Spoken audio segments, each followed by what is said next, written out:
Amados hermanos, después de la lectura del Santo Evangelio, confesemos con nuestra boca lo que cree nuestro corazón.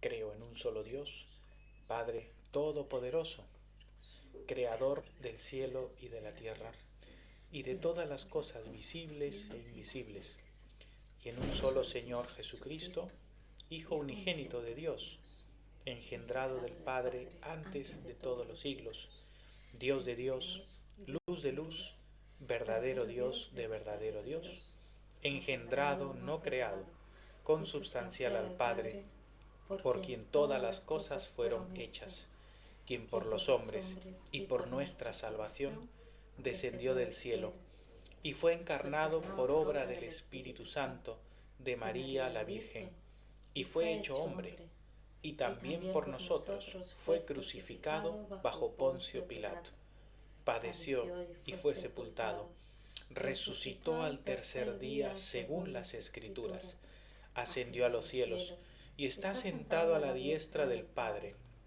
y vendrá otra vez con gloria a juzgar a los vivos y a los muertos, cuyo reino no tendrá fin. Y creo en el Espíritu Santo, Señor y dador de vida, procedente del Padre y del Hijo, quien con el Padre y el Hijo juntamente es adorado y glorificado, quien habló por los profetas.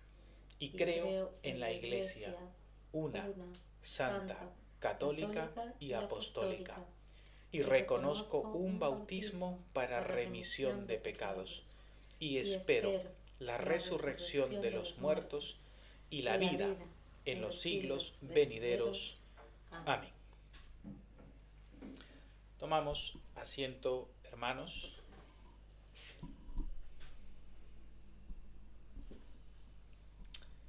Que la gracia y la paz del Señor esté siempre con vosotros. Y con tu espíritu. Bienvenidos a la casa del Señor en este su día santo. Ofrecemos esta santa comunión al Señor para alabanza y gloria de su santo nombre y en acción de gracias por todos los beneficios que hemos recibido de su mano. Ofrecemos también nuestro sacrificio de alabanza en oración y súplica por la Iglesia universal y por todos sus miembros fieles en cada lugar. En especial, os pido que tengamos en nuestras oraciones a los siervos de Dios, nuestro hermano Antonio Garavito y Roberto Rich, ambos ministros del Señor allí en Perú. Oremos también, hermanos, por los hermanos perseguidos por la Iglesia que padece por causa de Cristo, especialmente en esta semana por los hermanos en Libia, en Sudán y en Pakistán.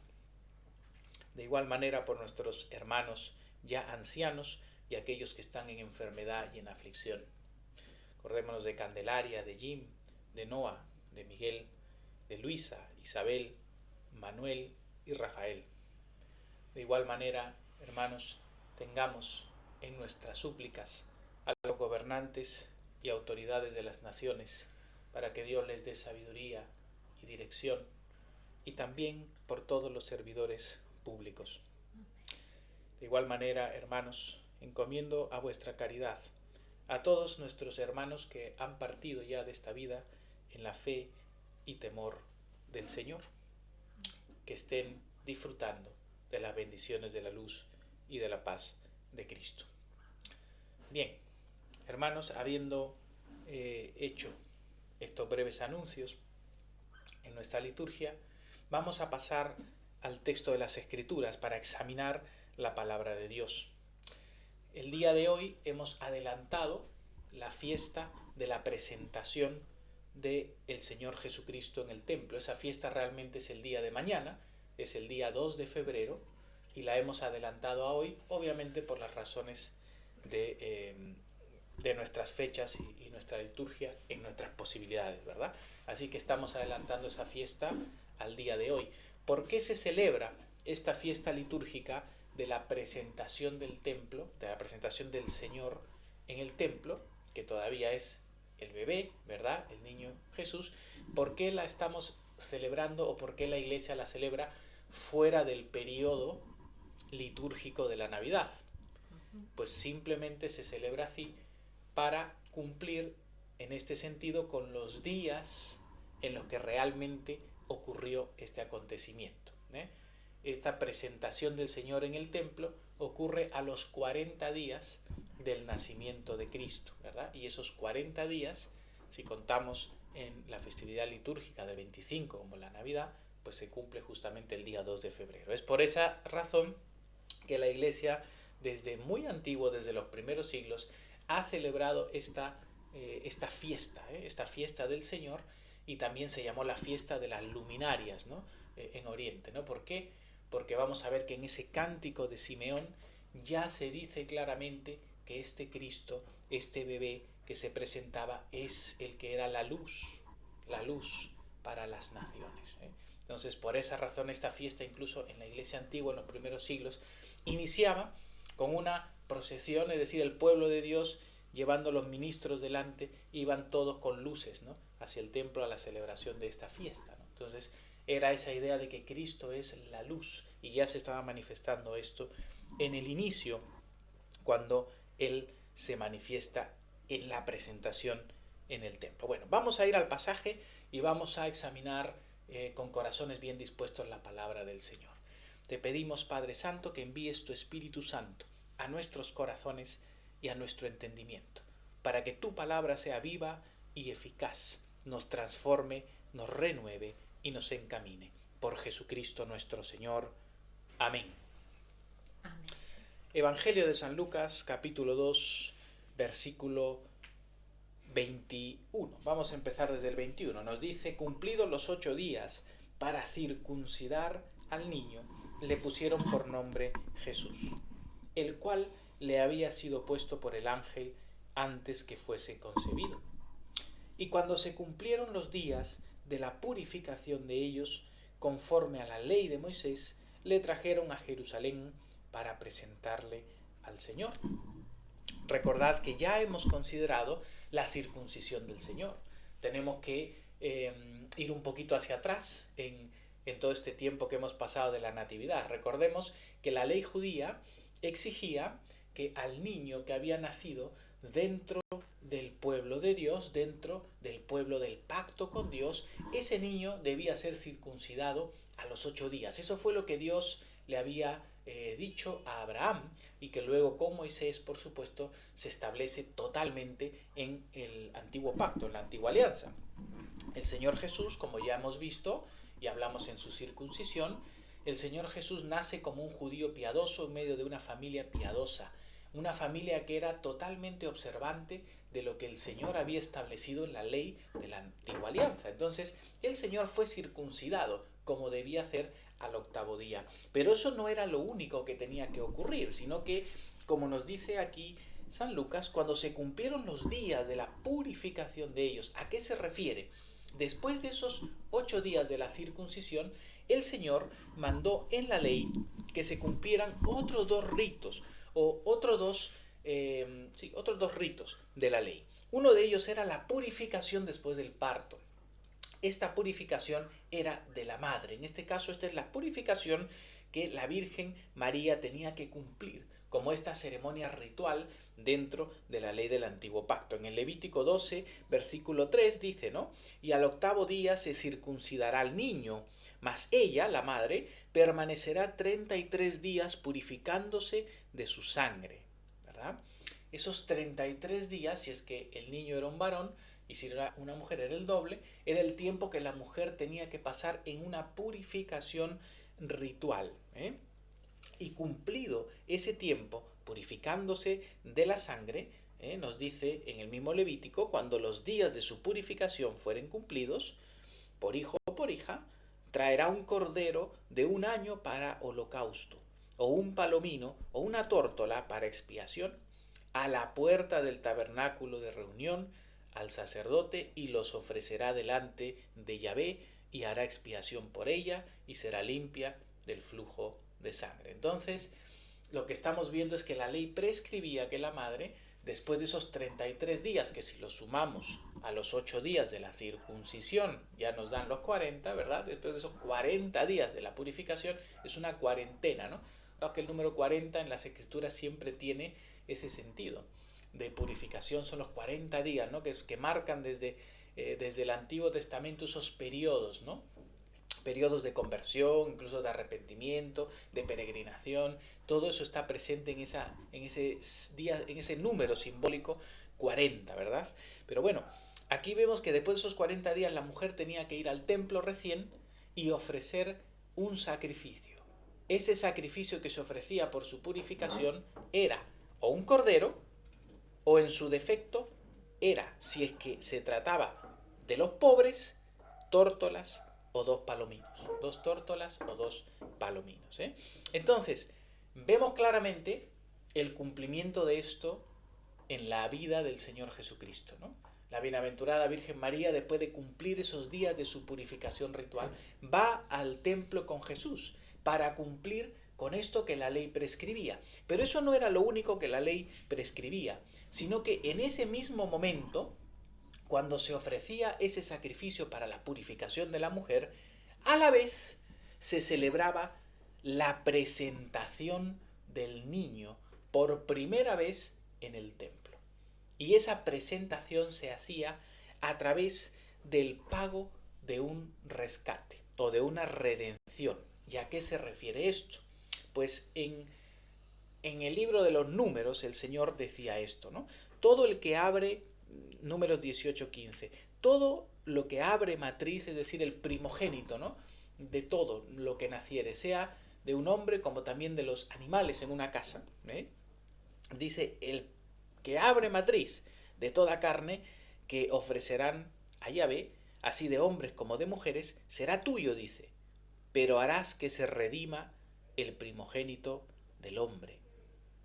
Es decir, todo lo que, las primicias de lo que tenemos, decía Dios en el Antiguo Testamento, son para Él. Todo lo primero que tenemos debe ser para Él. Incluso los hijos, ¿no? El primogénito es para Dios. Pero Dios no pide sacrificios humanos, ¿no? Jamás lo ha pedido. Entonces el Señor dice, este sacrificio que es primogénito, que deberías entregármelo a mí, lo vas a redimir, lo vas a rescatar. ¿Cómo lo vas a rescatar?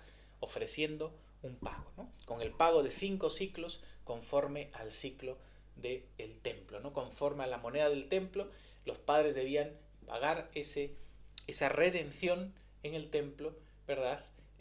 Por el primogénito. Entonces, toda esta celebración se llamaba en el pueblo de Dios la presentación de ese niño, ¿no? Porque era la primera vez que ese niño, que ese primogénito, iba al templo del Señor. Era la primera vez que entraba en los atrios del templo. Y eso no se hacía sin ofrecer el sacrificio por la purificación de la mujer y también pagar el precio de la redención de ese primogénito, ¿verdad?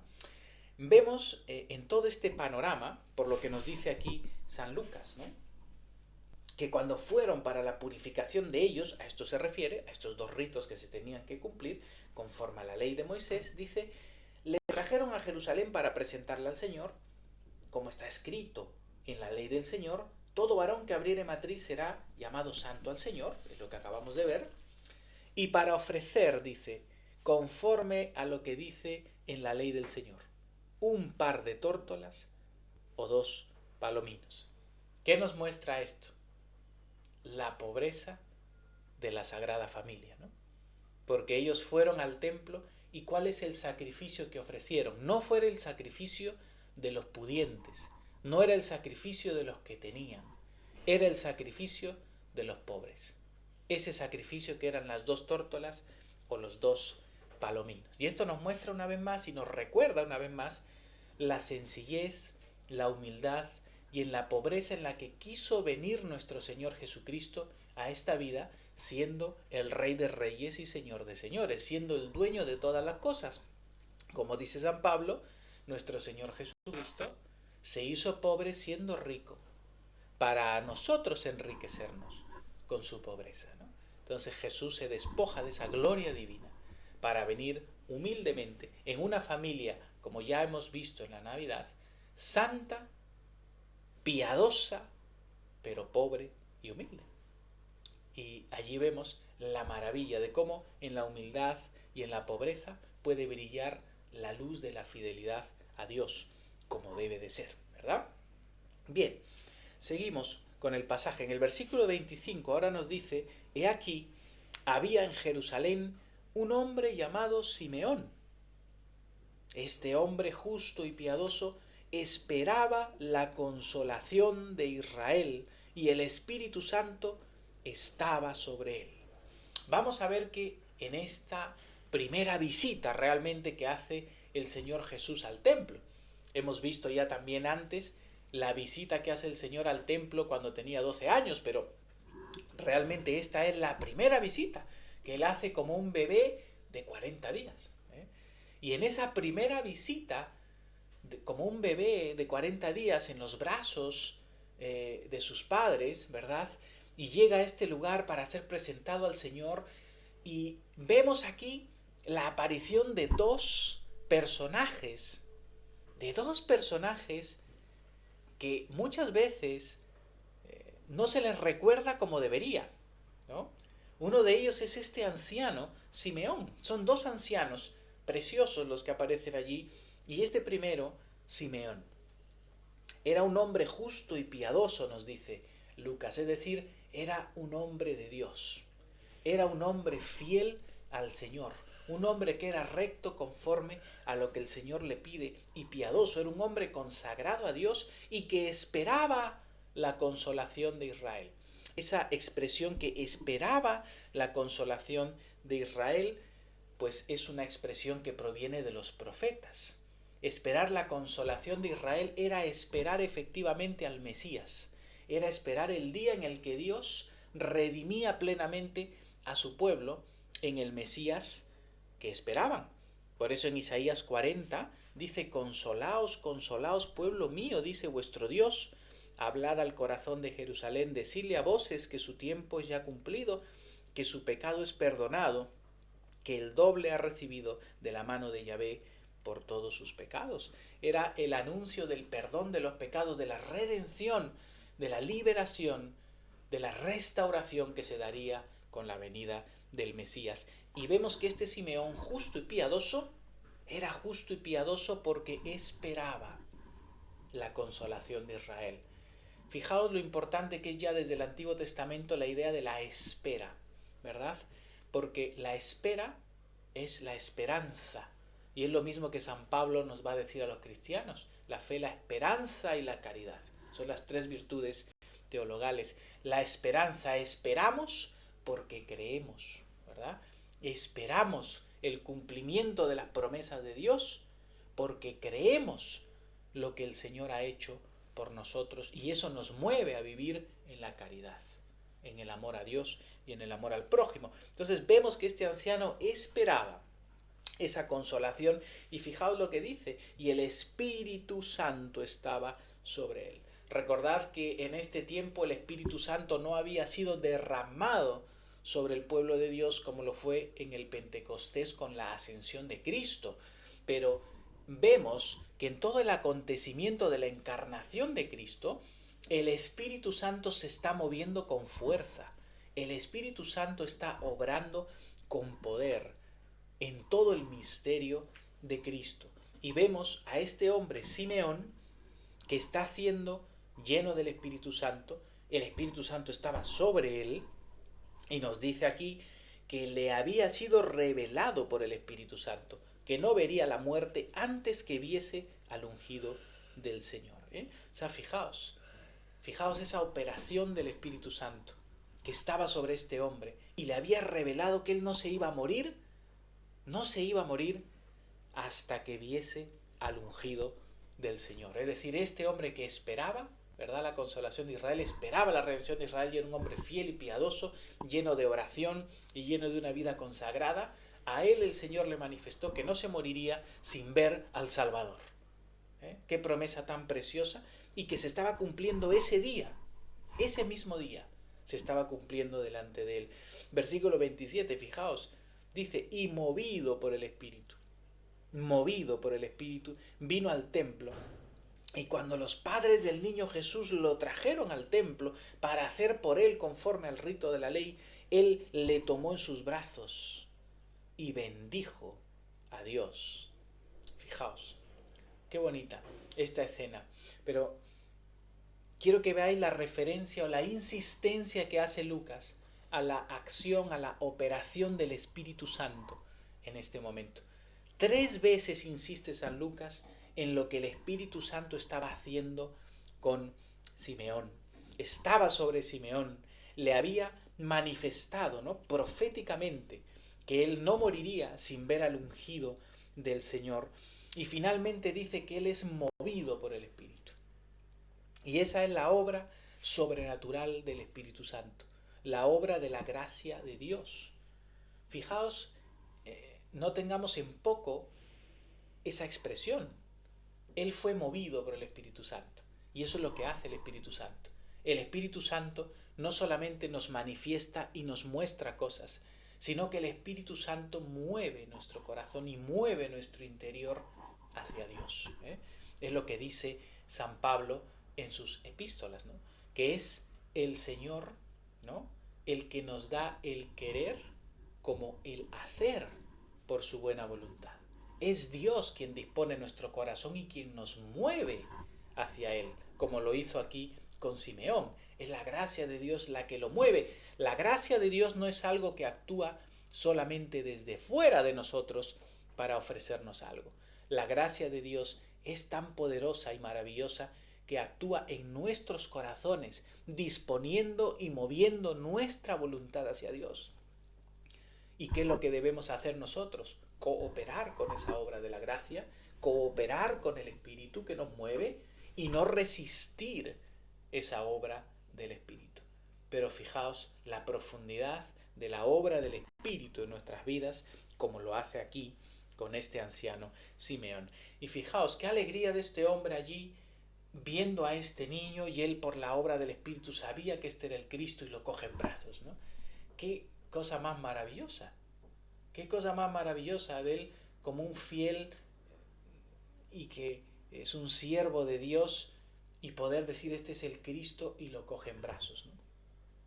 Qué escena tan maravillosa. Y de inmediato se llena su corazón y su boca de alabanza, ¿no? Porque ni bien tiene a Cristo, esta escena nos recuerda un poco a cuando Juan el Bautista en el vientre de su madre, ¿no?, se encuentra con Jesús en el vientre de su madre también y salta de alegría, ¿no?, lleno del Espíritu. Y aquí estamos viendo a Simeón lleno del Espíritu Santo de igual manera, cogiendo en los brazos al que es su creador, al Redentor de todos, y bendice a Dios, ¿no? Esta expresión bendice a Dios pues se refiere a las típicas oraciones de bendición judías, llamadas las Beraká, ¿no? Son las eulogías, las oraciones en las que se bendice a Dios, se alaba a Dios, pidiendo obviamente que descienda sobre nosotros su bendición. Y así es que Simeón proclama esta bendición que es un cántico de la Iglesia hasta el día de hoy. Este cántico nosotros lo cantamos en todas las oraciones vespertinas, ¿no?, en la liturgia de las vísperas de la oración vespertina.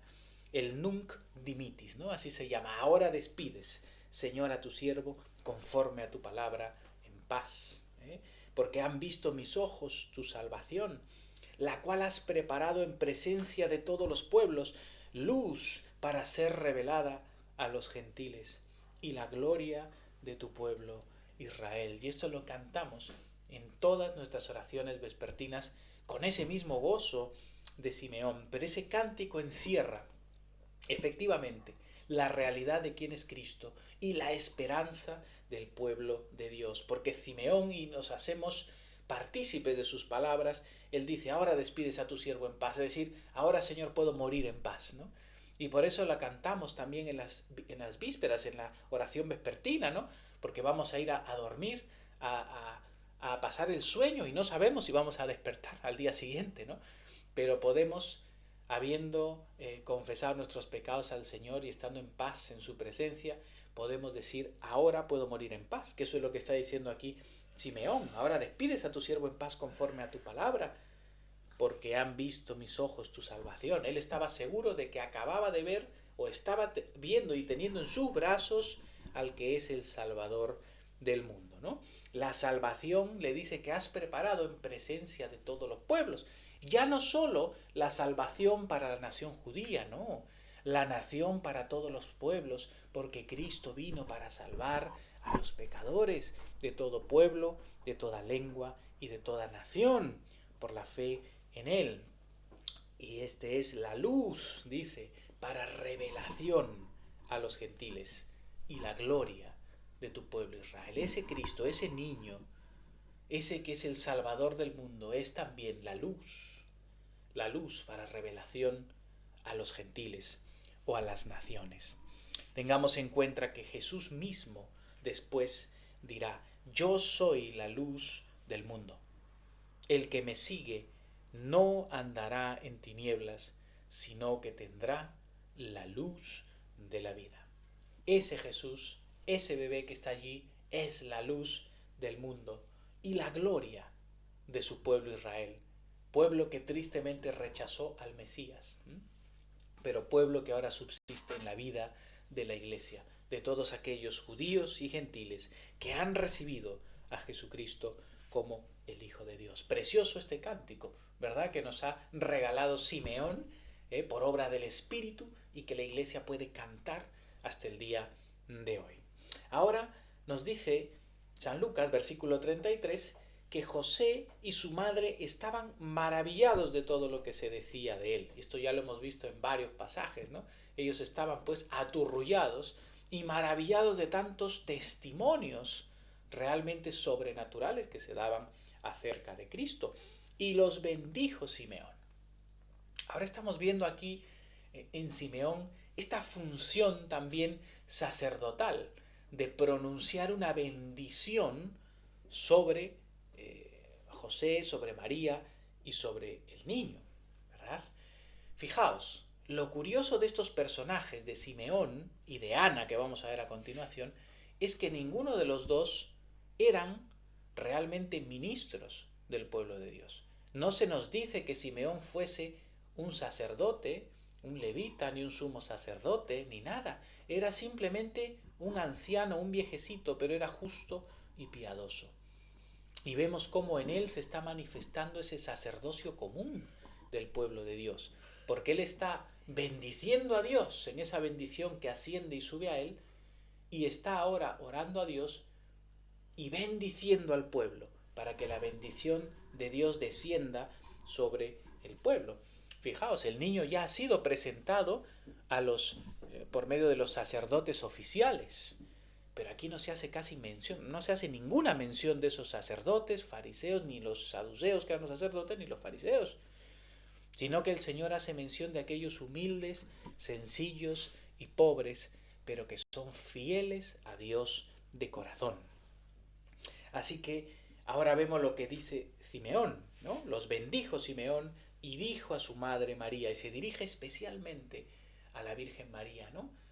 Porque ella tendría que padecer también mucho por lo que Cristo Jesús padecería, ¿no? Y le dice: he aquí, este está puesto para caída y para levantamiento de muchos en Israel, y para señal que será contradicha. Es decir, ahora Simeón no solamente está actuando como sacerdote al pronunciar la bendición, sino que también como un profeta, porque lo que le está diciendo a la Virgen María es una profecía acerca de lo que Jesucristo, ese bebé, en ese momento, lo que Jesucristo haría. Y Jesucristo pues está puesto para caída y para levantamiento de muchos. Sabemos que Jesús mismo dice que Él es la piedra de tropiezo, sobre la cual edificas si le recibes, o sobre la cual eres destruido si tropiezas en ella. Entonces Jesucristo está puesto para levantamiento de muchos, para edificación de muchos, los que son unidos a la Iglesia, como templo que se edifica sobre él, pero también está puesto para caída y para tropiezo de muchos. ¿De quiénes? De aquellos que no quieren creer que Jesús es el Señor y le rechazan para su propia ruina. Y para señal, dice, que será contradicha. la señal de Cristo, todas las señales de Cristo en su ministerio, sus señales, sus milagros, y especialmente su señal de ser crucificado, sería contradicha. Muchos de los de su propio pueblo rechazarían la señal de que él verdaderamente es el Cristo, y le advierte a María: y una espada traspasará tu misma alma. Es decir, Simeón le está advirtiendo a la Virgen María que ella misma como madre tendría que padecer un gran sufrimiento y dolor, porque la señal de Cristo sería contradicha. Es decir, el Señor Jesús, siendo el Dios eterno y el Cristo prometido, llegaría hasta la muerte en la cruz, y la Virgen María tendría que padecer también a sus pies, a los pies de la cruz, viendo a su propio Hijo entregarse por la vida de los pecadores. Así que Simeón está actuando aquí como un profeta para mostrarle a María, en pocas palabras, lo que sería la vida y el ministerio de Cristo. Y termina diciéndole: para que sean revelados los pensamientos de muchos corazones. Es decir, toda la obra de Cristo, y especialmente la cruz, sería para que muchos corazones sean revelados. Es decir, muchos corazones se manifestarían en cuanto a recibir a Cristo o rechazarle a través de la cruz. Recordemos que Jesús mismo en el cenáculo les dice a los discípulos que Él sería levantado, ¿no? Él sería levantado, y cuando fuere levantado, a todos atraeré a mí mismo. Esto nos muestra que el hecho de la cruz, el sacrificio de la cruz, es un momento clave y en el que el poder espiritual del Evangelio revela los corazones. El misterio de Cristo se manifiesta a nosotros y el poder de la cruz nos atrae hacia Él, pero también podemos rechazar ese anuncio de la cruz, y así se revelan los corazones de quienes creen y de quienes rechazan. No por nada San Pablo dice que a Dios no le ha agradado salvar a los hombres por la sabiduría, sino por la locura de la predicación de la cruz. Porque la cruz, dice San Pablo, es locura a los que se pierden. Pero a nosotros, dice, a nosotros, a los que creemos, la cruz de Cristo es poder de Dios y sabiduría de Dios. El anuncio de la cruz, de Cristo muriendo en debilidad en la cruz, es el signo poderoso que revela los corazones de los hombres. O crees en el Evangelio, en el poder de Dios para salvación, o te crees tú más sabio que Dios. Creamos en el Evangelio, creamos que es verdaderamente en la cruz de Cristo, en el elevado, en la cruz, en ese signo de contradicción, que nosotros tenemos el perdón de los pecados y la vida eterna. Finalmente aparece también en esta escena Ana, versículo 36. Estaba también allí Ana, nos dice, profetisa, hija de Fanuel de la tribu de Aser, de edad muy avanzada, pues había vivido con su marido 7 años desde su virginidad, y era viuda hacía 84 años, y no se apartaba del templo, sirviendo de noche y de día, con ayunos y oraciones. Fijaos la descripción de esta santa mujer, de esta hermana nuestra, otra viejecita, otra anciana, junto con Simeón, y que aparece aquí en escena, Ana, y le llama directamente profetisa, ¿verdad? Vemos claramente cómo el Espíritu Santo estaba también con esta mujer y era una profetisa. La operación del Espíritu Santo alrededor del acontecimiento de Cristo, ¿verdad? Y esta mujer que era profetisa, nos dice, era de la tribu de Aser, una tribu muy pequeñita e insignificante prácticamente, y ella era de edad muy avanzada, nos dice. Había estado solamente 7 años casada, y después de esos 7 años Dios le había quitado el marido. Y esta mujer se había dedicado ya 84 años, ¿verdad? Después de haber quedado viuda, se había dedicado a servir al Señor en la viudez. Recordemos que después en la vida de la Iglesia, San Pablo ya nos habla en Timoteo del orden de las viudas y de las vírgenes, ¿no? mujeres especialmente consagradas, ya sea en la virginidad o en su viudedad, al servicio a Dios. ¿A través de qué? De la oración y del ayuno. Fijaos la importancia de esto, porque aquí nos está modelando San Lucas la presencia de estos siervos santos de Dios, que sin ser directamente ministros como el mismo Simeón, pero son justos, piadosos y consagrados a Dios. Esta misma mujer que en su viudez se consagra enteramente al servicio a Dios y utiliza palabras muy profundas, porque dice que esta mujer no se apartaba del templo, esta mujer estaba constantemente en la casa de Dios. Y dice sirviendo de día y de noche. El verbo aquí servir es latreuo, que era el servicio, o era el verbo que se utiliza para el servicio sacerdotal. Es decir, esta mujer, al igual que Simeón, está cumpliendo un sacerdocio sin ser un ministro ordenado, ¿verdad? Dentro del pueblo judío. Es una mujer, no puede ser un ministro ordenado, pero está ejerciendo un sacerdocio. Estas figuras de Simeón y de Ana nos están dando la antesala para lo que en la vida de la Iglesia es el sacerdocio común.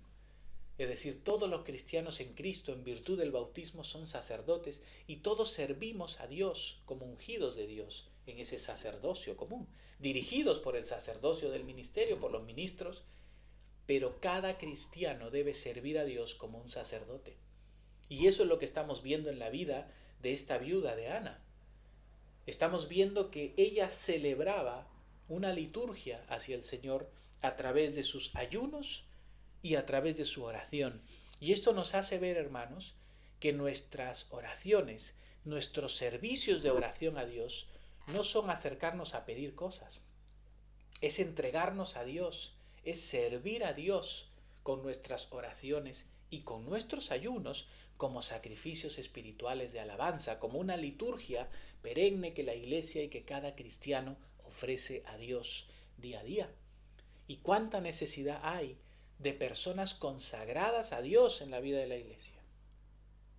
Cada cristiano debe estar consagrado profundamente a Dios, pero vemos que no es necesario ser llamado al orden de obispos, presbíteros, diáconos. No. Cada cristiano debe consagrarse a Dios de forma especial, como Simeón y como esta mujer, por supuesto. Personas que consagran a Dios, se consagran a Dios en su viudez o en su virginidad y quieren dedicarse a la oración y al ayuno especialmente en la vida de la Iglesia. Pero cada cristiano debe entender su responsabilidad sacerdotal del servicio a Dios como estos dos personajes tan interesantes. Esta hermana nuestra, Ana, esta viuda del Señor, dedicada noche y día al servicio, a la liturgia, a la adoración a Dios con sus ayunos y oraciones, se presentó también en ese mismo momento. Una vez más, veamos el contraste entre los ministros oficiales, que muchos de ellos rechazaron a Cristo y le llevaron a la cruz, y estos sencillos y humildes viejecitos, Simeón y Ana. Y aquí está Ana, y dice que en esa misma hora ella, llena de gozo, no daba gracias a Dios, y ahí se utiliza un verbo un verbo griego largo, que no es solamente dar gracias, es realmente alabar dando gracias, ¿no? Ella estaba llena de gozo alabando, dando gracias a Dios, y hablaba a todos, ¿no? Hablaba del niño a todos los que esperaban la redención en Jerusalén. Es decir, esta mujer estaba al igual que Simeón a la espera de la consolación de Israel. Estaba esperando al Mesías y ahora ella está hablándole a todos, de que ese Mesías ya había venido. Porque había muchos que tenían esta misma esperanza con corazones fieles. Y por supuesto que cuando Jesucristo se manifestó, ya en su ministerio, ellos son los que recibieron con brazos abiertos al Señor Jesús. Así que, hermanos, estos preciosos ejemplos deben ser para nosotros, ¿no? En el día de hoy un gran estímulo. Termino, hermanos. Recordemos esa piedad de la familia del Señor, ¿no? Fieles a todo lo que tenían que ofrecer y cumplir de acuerdo a la antigua alianza. Y así lo hicieron. José, la bienaventurada Virgen María, con el Señor Jesús, fueron y cumplieron todo lo que la ley les prescribía.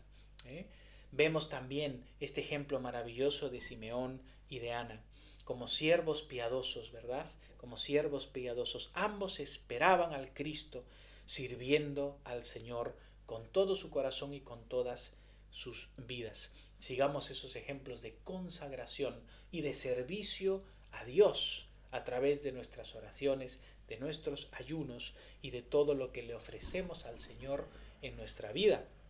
Recordemos que este pasaje nos muestra una vez más a Cristo como la luz de las naciones, como el Salvador del mundo, como su cruz, como llevándonos a la cruz de Cristo, como el momento clave en el que Él se entrega por nosotros para salvarnos. Afirmemos nuestra fe en Jesucristo y que siempre sea la luz que ilumina nuestro camino. Hermanos, que el Señor bendiga su palabra en nuestros corazones y nos consagremos a Él más y más. En el nombre del Padre, y del Hijo, y del Espíritu Santo. Amén.